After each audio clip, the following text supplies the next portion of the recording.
The rain hammers against the warehouse windows as I press myself against the cold concrete wall, my breath coming in shallow gasps.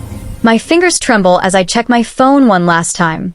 12:47 a.m. The car should be here in 3 minutes. 3 minutes between freedom and a bullet. I can hear them searching the lower floors. The echo of boots on metal stairs. Adrian's voice cutting through the chaos like a blade. Find her. Now. But it's the other voice that makes my blood run cold. Victor. Adrian's brother. The one who always watched me with suspicious eyes. The one who never trusted me. She couldn't have gone far, Victor says. And when we find her, brother, you better let me handle this. Your feelings for her have made you weak. My hand instinctively moves to the flash drive hidden in my jacket pocket. The one thing that could bring down their entire empire. The one thing I swore I'd never use against him. That was before I knew what he really was. Before I watched him put a bullet in Thomas's head without a flicker of emotion. 6 months ago, I walked into his club as a financial consultant. 6 months ago, I thought I was just auditing a legitimate business. 6 months ago, I didn't know that Adrian Volkov was the most dangerous man in the city, or that falling in love with him would be the biggest mistake of my life. The warehouse door explodes inward. I run. But here's what I didn't know then. What I'm only starting to understand now as my hand touches my stomach where a secret grows. I wasn't the only one keeping secrets. And the real betrayal? It came from someone I never suspected. This is the story of how I loved a monster, stole his secrets, and escaped with something far more dangerous than evidence. This is the story of how I discovered that in a world of lies, the most dangerous truth was the one I was living. It started with a phone call I should have ignored. Isabelle, I need you on this one personally. Thomas Chen's voice crackled. Through my cell at 6 a.m. Thomas, my mentor, the man who'd hired me fresh out of graduate school, who'd taught me everything about forensic accounting. I pulled the phone away to check the time. Thomas, it's 6 in the morning. I know. And I wouldn't call if it wasn't urgent. The Volkov account. High-profile client, cash business, needs a clean audit before year-end. The pay is... He named a figure that made me sit up in bed. Enough to make partner, Isabelle. This is your shot. Volkov. The name sounded familiar, like something I'd heard on the news and immediately forgotten. What's the business? A pause. Too long. Hospitality. Clubs, restaurants. Very private. Very particular about who handles their finances. Why me? Because you're brilliant. Because you don't ask unnecessary questions. And because... Another pause. Because they asked for you specifically. I should have wondered why. Should have asked how a client I'd never met knew my name. Instead, I said yes. The Crimson Lotus sat in the heart of the financial district, all black marble and dark wood, the kind of place where deals worth millions happened over glasses of whiskey that cost more than my rent. But it was the security that caught my attention. Cameras everywhere, men in suits with earpieces, a metal detector hidden in the entrance archway. This wasn't a club. It was a fortress.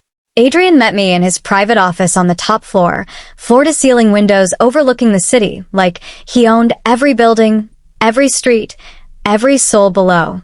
He was younger than I expected. Early 30s, sharp cheekbones, ice blue eyes that seemed to see straight through me. He wore a three-piece charcoal suit like armor and smiled like a wolf who'd found wounded prey. But it was his hands I noticed first. Scarred knuckles. The kind of damage that came from hitting things. Or people. Miss Moreau, he said, my name sounding different in his slight accent. Russian, I realized. Thank you for coming on such short notice. Mr. Volkov. I set my briefcase on his desk with more confidence than I felt. I understand you need an audit completed quickly. I need more than an audit. He poured 2 glasses of vodka, without asking if I wanted one. I need someone I can trust. Someone who sees numbers and not assumptions. I accepted the glass, but didn't drink.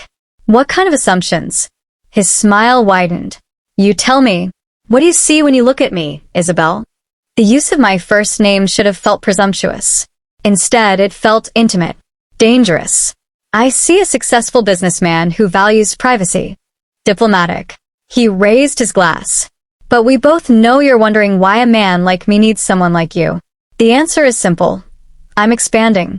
Legitimately. And I need my books to prove it. Legitimately, I repeated. As opposed to what people assume about men with my last name from my part of the world, in my line of business. He finally drank, his eyes never leaving mine. I need someone who follows the money, not the prejudice. Thomas said you were that person. Was he right? I should have left. Should have sensed the manipulation in every word. Instead, I opened my laptop. Show me the books. The audit was supposed to take 4 weeks. It took 3 months because nothing about Adrian's finances made sense. Revenue streams that appeared and disappeared like ghosts. Shell companies in countries I had to look up on a map. Payments labeled as consulting fees that could have bought small islands. Wire transfers that originated from banks I'd never heard of. And yet, nothing technically illegal. Nothing I could prove, anyway. But there were patterns. Money flowing in from sources marked as import-export. Large cash deposits every Friday night. Payments to offshore accounts that matched dates when I knew Victor had traveled overseas. I'd started tracking the brothers' movements without quite understanding why. You're troubled, Adrian said one evening, appearing in the conference room where I'd been working late. Again. It was past midnight. The club below us thumped with bass that rattled the windows. I gestured to my screen. These cash deposits. Friday nights. Always between 10 and 15,000. Where does this money come from? The club. Weekend revenue. No club does this much in cash anymore. Not in this city. Not with digital payments.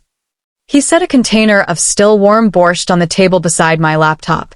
He'd learned I often forgot to eat when I worked. You're right. Some of my clientele prefer discretion. Privacy. They pay in cash. What kind of clientele? The kind who don't want their spouses, their business partners, or their accountants knowing where they spend their Friday nights. He leaned against the table, close enough that I could smell his cologne, something expensive and cold, like winter. Is that illegal, Isabelle? To accept legal currency for legal services? No, but you want to know what they're paying for, who they're meeting, what happens in the private rooms. He tilted his head. That's not accounting. That's detective work. Money tells stories. I follow the stories. And what story is mine telling you? I met his eyes. That you're either very good at hiding something, or there's nothing to hide, and I'm seeing shadows. Which do you believe? I don't know yet. His smile was slow, appreciative. Then keep looking. I want you to be sure. That was the night everything changed. Because Adrian stopped treating me like an auditor and started treating me like someone who mattered. The late nights became dinners at restaurants where the menus had no prices. Dinners became drives in his black Mercedes, the city lights blurring past us like stars. He talked about growing up in Moscow, about coming to America with nothing, about building an empire from the ground up while everyone assumed the worst about him. People look at my name and see a criminal, he said one night, parked overlooking the bay. They don't see the 14-hour days. The loans I couldn't get because of my accent. The doors that closed in my face. So yes, I found other doors. Other ways. But I'm not what they think I am. What are you then? He turned to face me, his hand reaching up to touch my cheek. I'm a man who takes what the world won't give him. Who protects what's his. Who never, ever lets anyone make him weak. His thumb traced my jawline. Until you. I should have asked what he meant. Should have demanded clarity. Instead, I kissed him. The relationship evolved the way dangerous things do, slowly, then all at once. His penthouse became a second home. His bed became familiar. His touch became necessary. He showed me parts of himself that felt real, the way he loved old Russian films, how he played chess like a war, how he woke at dawn to swim laps in his pool like he was trying to outrun something. I've never let anyone this close, he whispered one night, my head on his chest, his heartbeat steady beneath my ear. Never trusted anyone enough. Not even Victor? His body tensed. Victor is my brother. But brotherhood isn't the same as trust. He thinks with the old ways. Violence first, questions later. He doesn't understand that the world has changed. That we have to change with it. Is that why you hired me? To change. I hired you because Thomas said you were the best.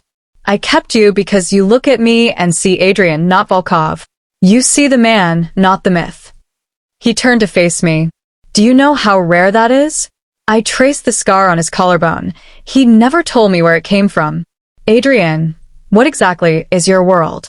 Because those books, those patterns. He pressed a finger to my lips. Do you really want to know? Because once you do, there's no going back. No unseeing it. No pretending. I should have said yes. Should have demanded the truth right then. Instead, I kissed him and pretended the red flags were just shadows in the dark. But someone else was paying attention to those shadows. Someone who'd been watching us both from the beginning.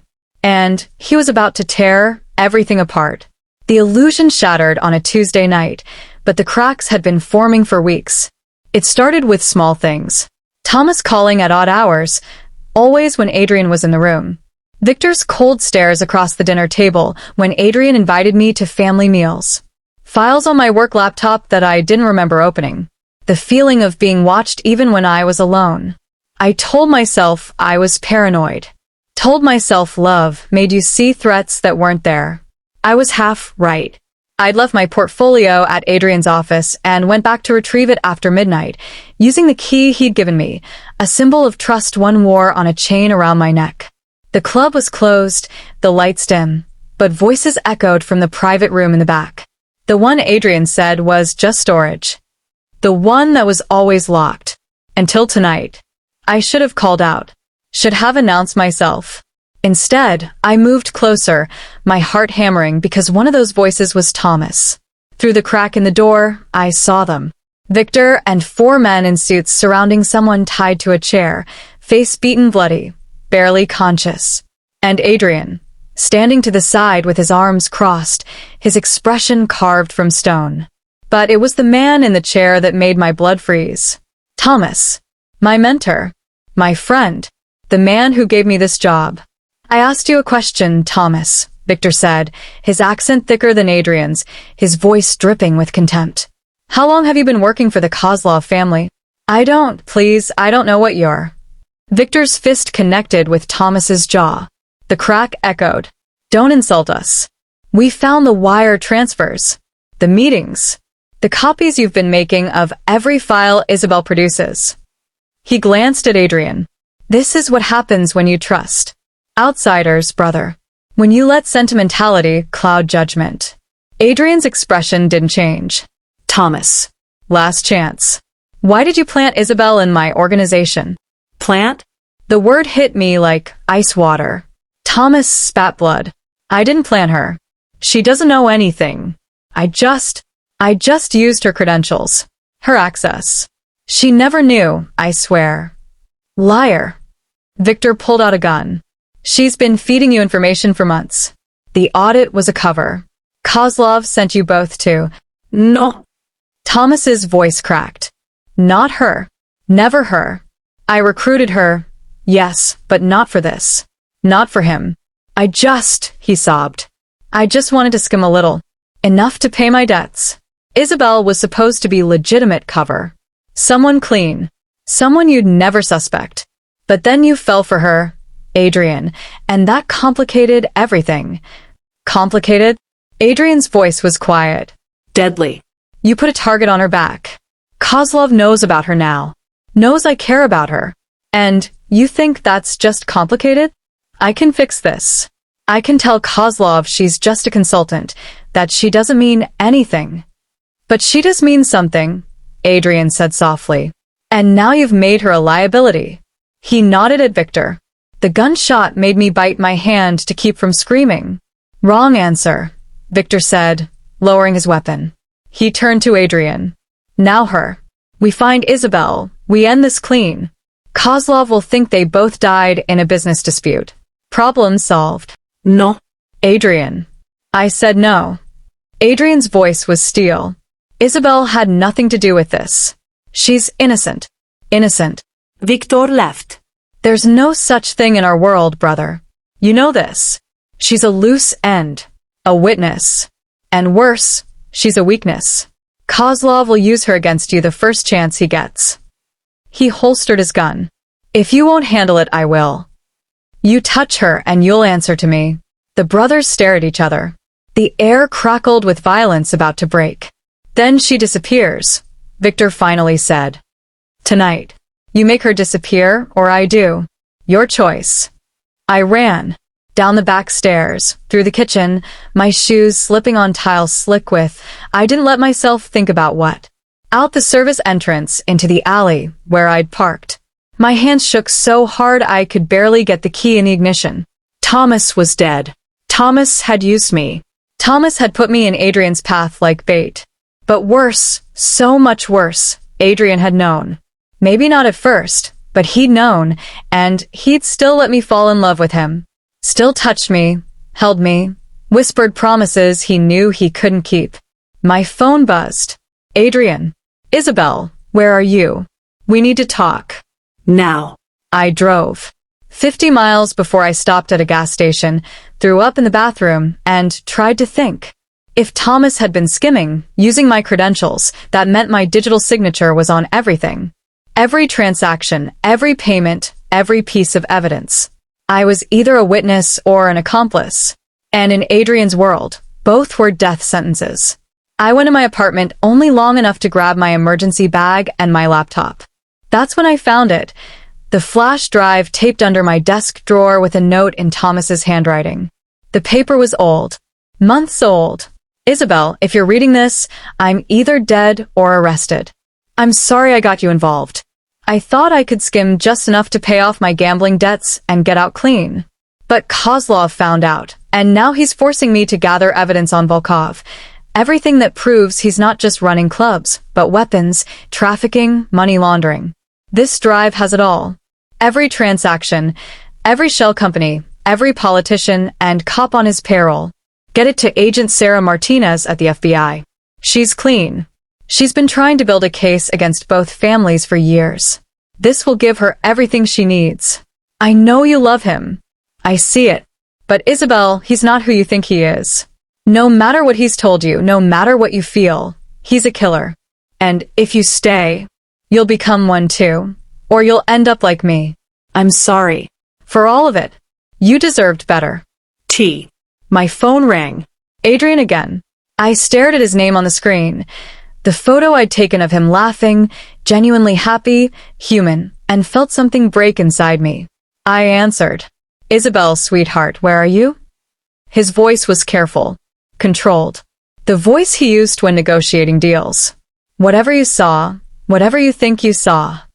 I saw you stand there while Victor murdered Thomas. Silence. Then, softer. He was a traitor. He was using you. Using us. He was my friend. He was a spy. Working for Kozlov, gathering evidence, putting you in danger.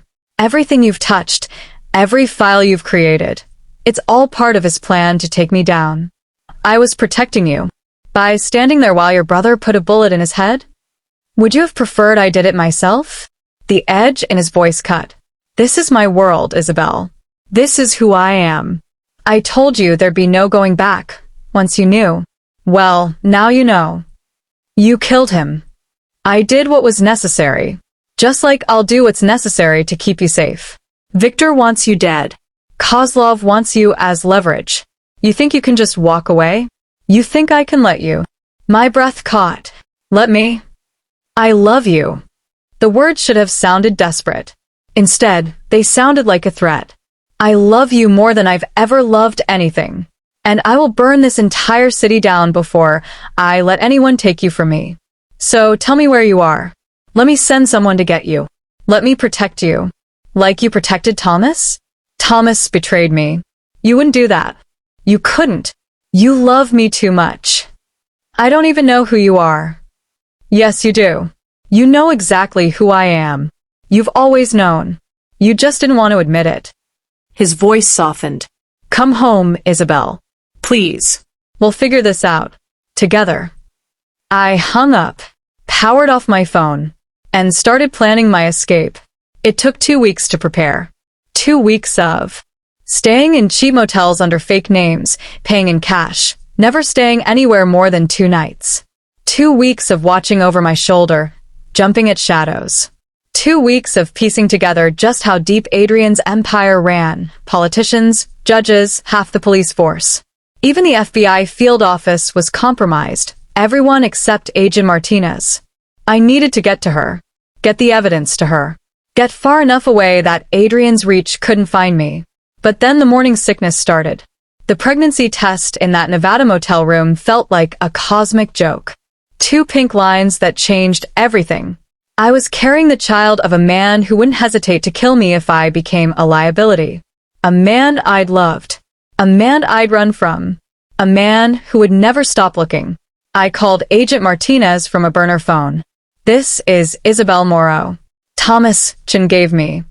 I know who you are. Her voice was urgent. And I know what you have. We've been trying to locate you for weeks.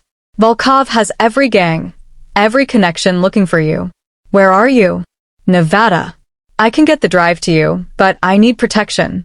Witness protection. I need to disappear. Done. There's a safe house outside the city. We'll extract you tonight. I'm sending you the address now. The warehouse. The place I thought he'd never find. I was wrong. I realized my mistake too late. The safe house was too easy to find. Too convenient. And Agent Martinez's voice on the phone. Too eager. I should have run the moment I arrived. Should have trusted my instincts that screamed trap. Instead, I went inside, and that's when I saw it. Martinez's badge on the floor, surrounded by blood. She died quickly, if that matters. Victor stepped from the shadows, gun in hand, 3 men flanking him. She was good.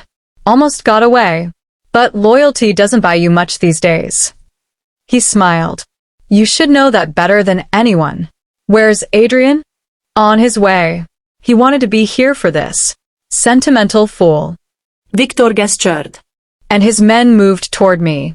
He thinks he can save you. Thinks love conquers all. I try to tell him, love makes you weak. Makes you stupid. Makes you betray everything you are. I backed toward the loading dock, my hand closing around the flash drive in my pocket. He's your brother. And he chose you over family, over empire, over everything we built. Victor's expression darkened. You know what the real tragedy is? He was the smart one, the strategic one. He was going to take us legitimate, make us untouchable. But then you happened. And now Kozlov smells blood in the water. Now half our allies think Adrian's lost his edge. All because he couldn't kill one woman. So you'll do it for him? I'll do what he can't. Save him from himself. He raised the gun. Kozlov gets the drive. I tell Adrian you died fighting, that I was too late to save you. He grieves, he hardens, and we go back to business. Everyone wins. Except me. You should have stayed away. Should have finished your audit and left. But you just had to see him, didn't you? See the man behind the monster. Make him believe he could be something he's not. Victor's finger moved to the trigger. Goodbye, Miss Moreau. The warehouse door exploded inward. Adrian came through like a storm, gun blazing, his men flooding in behind him. The room erupted in chaos, gunfire, shouting, bodies hitting the floor. Victor's men scattered, but Victor himself stood firm, his weapon now aimed at his brother. Don't, Adrian said, his own gun trained on Victor. Don't make me do this. You won't. You never could. Victor smiled coldly. That's always been your weakness, Adrian. Too soft. Even now, even after she betrayed you. She didn't betray me. She survived. There's a difference. Is there? Victor's eyes flicked to me. Ask her about the flash drive, brother. Ask her what she's been carrying. What she was planning to do with it. Adrian's gaze found mine. In it, I saw everything: love, hurt, betrayal, hope, all twisted together. Isabelle. My hand trembled in my pocket. I could lie, could deny it. Instead, I pulled out the drive. The look on Adrian's face nearly broke me. I was going to give it to the FBI. I said, my voice steady despite everything. Every transaction, every crime, every corrupt official in your pocket. I was going to burn it all down. Were, Adrian repeated softly. Past tense. I'm pregnant. The words dropped like stones. Adrian's expression shifted, shock, disbelief, something that might be wonder. What? 8 weeks. I found out 2 weeks ago. Tears burned my eyes, but I refused to let them fall. Your child, Adrian. So go ahead. Let Victor kill me. Let him kill us both. Add 2 more bodies to your count. You're lying, Victor snarled. It's a trick. Shut up. Adrian's voice was deadly quiet. He lowered his gun. Victor, get out. Are you insane? Get out. The roar echoed through the warehouse. Take your men and leave. Now. Adrian. That's an order. Not from your brother. From your boss. Adrian's eyes were ice. And if you ever point a gun at her again, brother or not, I will kill you myself. For a long moment, Victor stared at us both. Then he holstered his weapon and walked out, his men following. The door slammed shut, leaving us alone. Adrian moved toward me slowly, like approaching a wild animal. Is it true? The baby? I nodded. And the drive? Were you really going to? Yes. I was going to destroy you. Destroy everything you built. Because I thought, my voice cracked. I thought it was the only way to be free of you. And now I don't know what I think anymore. I held up the drive. You want it? Take it. It's yours.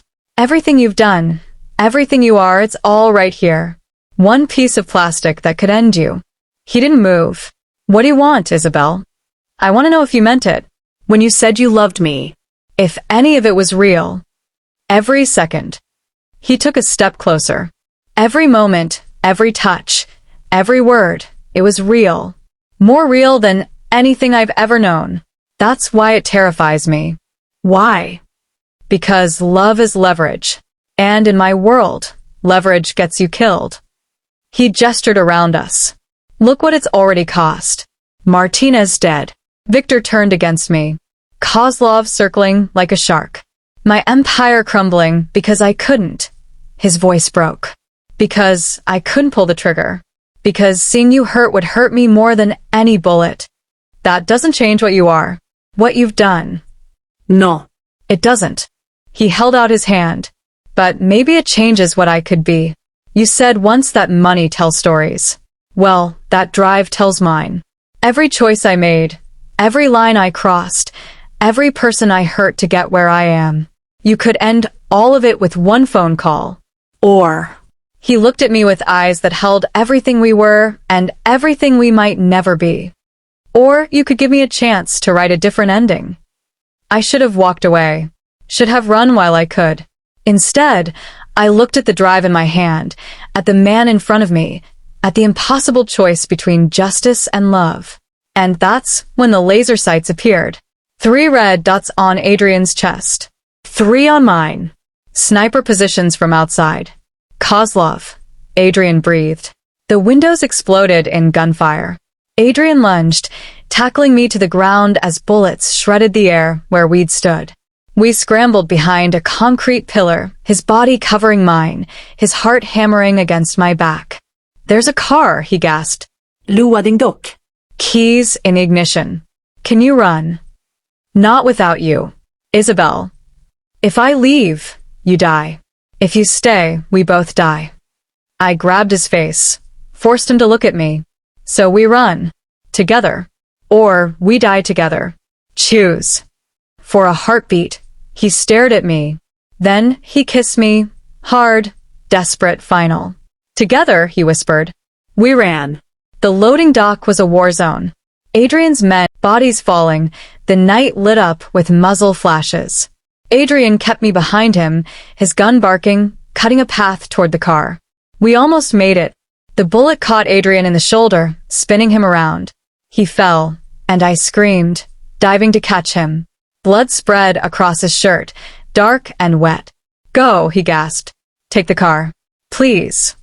Not without you. I hauled him up, his weight nearly collapsing me, and we stumbled toward the vehicle. A black SUV, engine running, door open like a gift from fate. Or a trap. We fell into the back seat just as Victor appeared in the doorway, his gun raised. Our eyes met across the chaos. For a moment, I thought he'd shoot. Instead, he lowered his weapon and stepped aside. The car peeled out, tires screaming, bullets pinging off metal. I pressed my jacket against Adrian's wound, his blood hot on my hands, his breathing ragged. "Stay with me?" I begged. "Please stay with me." His hand found mine. "The drive. Did you?" I dropped it. "In the warehouse. It's gone." He laughed, a broken, painful sound. Good. "Let them have it. Let them destroy everything. I don't care anymore." His eyes found mine. "I only care about you. You," and his hand moved to my stomach. "Our child.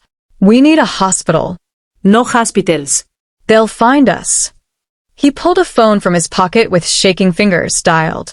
"Dimitri? I need the boat." Marina 7, Dock 12. 20 minutes. And prep the island house. He hung up. "There's a place. Off the coast. Hidden. We can disappear there. Heal. Figure out what comes next. Adrian, you're bleeding. I've had worse."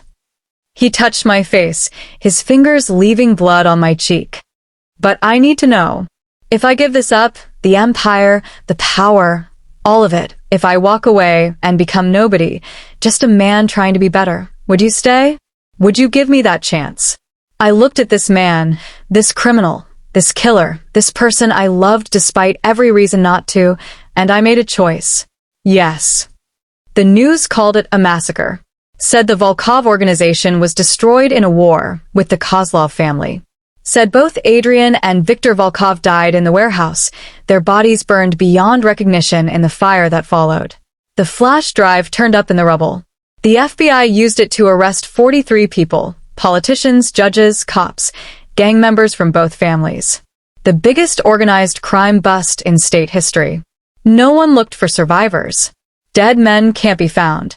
I'm standing on a beach 6 months later, my belly round with our daughter, when Adrian comes up behind me. His shoulder still aches in the cold. He'll always have a scar. But he's alive. We're alive. The island is small, unnamed, hidden in international waters. No internet, no phones, no connection to the world we left behind. Just us, the ocean, and a future we're building from the ashes of who we used to be. "She's active today," he says, his hand joining mine on my stomach. "Our daughter kicks against our palms, strong and insistent. She has your stubbornness. And your courage." He kisses my temple. "What are you thinking about? Whether we deserve this. This peace. This chance." Probably not. His honesty is something new, something he's learning. But maybe that's not the point. Maybe the point is what we do with it. I turn to face him. "Do you miss it? The power? The empire?" "Sometimes." He looks out at the horizon. "But then I wake up next to you. Feel our daughter move. And I realize that was never power. That was prison. This." He gestures to the endless blue around us. "This is freedom." A boat appears in the distance. Victor's boat. Right on schedule. Adrian tenses, his hand moving instinctively to where his gun used to be. But there's no gun now. No weapons. We agreed. That life is over. Victor drops anchor and rows to shore. He's thinner than I remember, older somehow. His eyes find his brother. "Kozlov is dead," he says without preamble. "Heart attack. At least, that's what it looked like." A ghost of a smile. His empire is scattered. The families are at war with themselves. Everything we built, everything they stole, it's all burning down. "Why are you here, Victor?" Adrian's voice is careful. "To say goodbye. And to give you this." He holds out an envelope. "New identities. For both of you. And her." He nods at my stomach. "I owe you that much. You owe me nothing. I owe you everything. You taught me that some things matter more than power." Victor's eyes meet mine. "I'm sorry." For all of it. For not understanding until it was too late.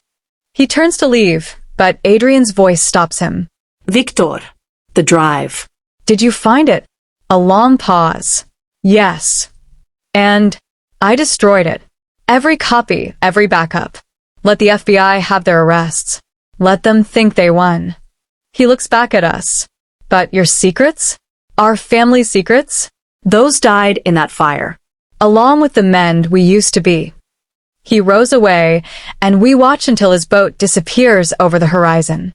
That night, Adrian holds me on the beach under a sky full of stars, our daughter moving between us, and he asks the question that's been haunting us both. Do you think we can really start over? Be different people? I think about the flash drive, about the evidence that's now gone, about the empire that crumbled, about Thomas, about Martinez, about all the lives destroyed by the choices we made. I don't know if we can erase who we were, I say honestly, but maybe we can choose who we become. He kisses me, soft and sweet, and for the first time in months, I feel something like hope. But hope is a dangerous thing. Because 3 weeks later, on a morning when the ocean is glass smooth and perfect, I wake to find Adrian's side of the bed empty. There's a note on his pillow in his handwriting. How to take the boat to the mainland for supplies. Back before lunch. Stay inside today. Storm coming. I love you both. A. Who are they? Kozlofesson. Alexei. He survived, and he wants revenge for his father. Victor sets me in the boat, starts the engine. Adrian knew. Spotted their reconnaissance 3 days ago. That's why he called me. Made a plan. What plan? Victor's expression darkens.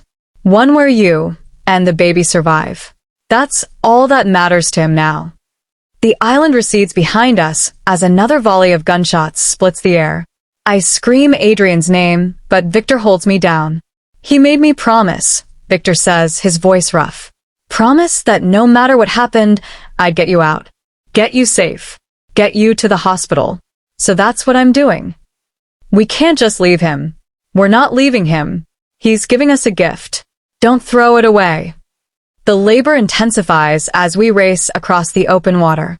Victor radios ahead to a contact on the mainland, a doctor, a safe house, extraction plans I can barely process through the pain.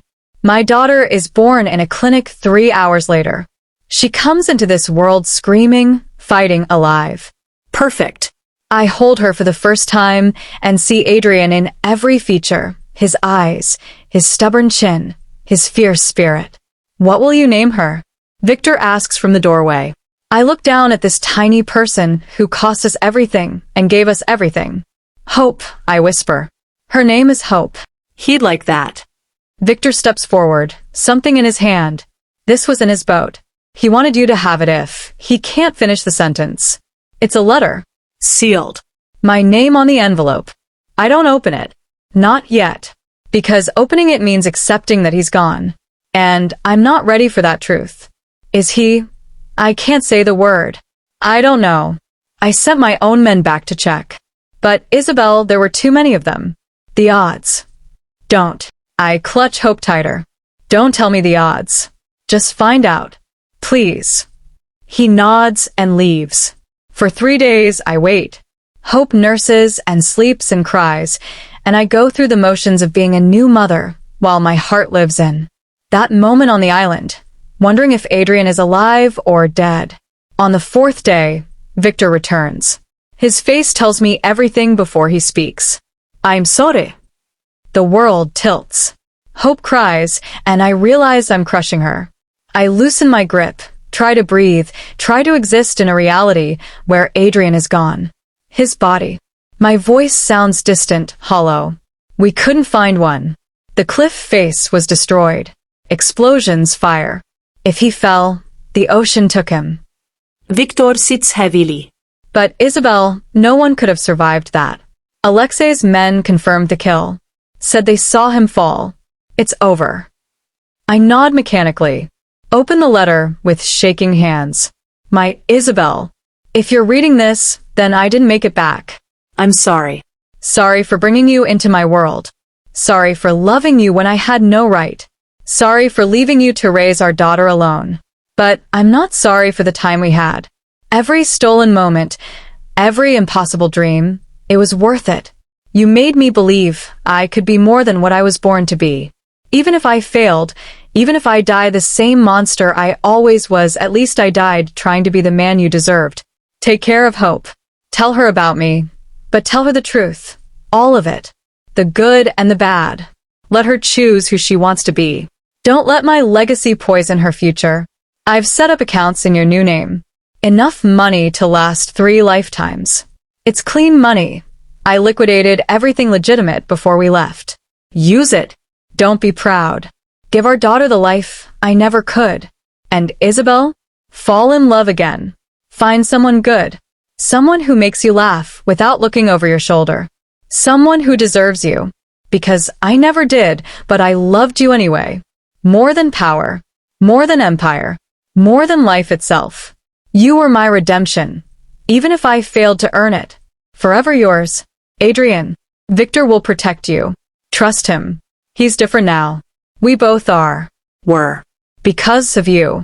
I fold the letter carefully, press it against my chest. 6 months later, and let myself break. I'm living in a small town in Montana under my new identity. Sarah Winters. Elementary school teacher. Single mother. Ordinary. Hope is thriving. She has Adrian's eyes and my temper, and she's perfect in every way that matters. I'm in the grocery store when I see it. The news playing on the TV above the checkout. A story about a massive drug trafficking ring busted in Eastern Europe. Alexei Kozlov arrested, along with 30 others. And in the background of the footage, just for a moment, I see him. A man in a dark coat, his face obscured. But the way he moves, I'd know that walk anywhere. My heart stops. I rewind the footage on my phone later, zoom in, enhance the image as much as I can. It could be him. Or it could be desperation making me see ghosts. That night, an envelope appears under my door. No postmark. No return address. Inside, a single photograph. It's Hope, sleeping in her crib, taken from outside our window. I should be terrified. Should call Victor, should run. Instead, I turn the photo over. On the back, in handwriting I'd recognize anywhere. She has your smile. I'm sorry I can't be there to see it. But know that I'm watching. Always watching. And the moment you need me, I'll come. No matter what it costs. Some loves don't die. Even when they should. Ghost. My hands shake as I hold the photo. He's alive. Adrian is alive. And somewhere in the world, he's waiting.